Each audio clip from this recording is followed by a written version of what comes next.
ይሄንን ለታሪክ የሚቀመጥ ነው። አንዳንድ ጊዜ አደገኛ ብርድ የሚበርደኝና የምበሳጨው ኤልያስን ሳስብ ነው። አልበሙ እሱ ቢኖር ኖሮ በዚህ ደረጃም ብቻ አይሆንም ነበር፣ አገር ይደባለቅ ነበር።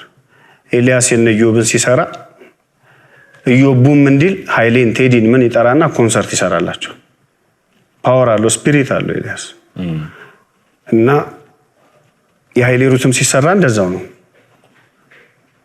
ልክ የኔ ብዙ ነገር ታቀደና ኤልያስ ወደ አምላኩ ሲሄድ የነበሩት ሰዎች በሙሉ ጠፉብኝ። ስለዚህ እንኳን ዘፈን አይደለም እኔ ቆሜ መሄድ አይገርማችሁ? እንደ ኢዮብ ስትሮክ ቢመታኝስ ኖሮ በብስጭት ትላንትና ሲያሸበሽጉልን የነበሩት በሙሉ ነው ብን ብለው የጠፉት። ይሄንን ለታሪክ የሚቀመጥ ነው።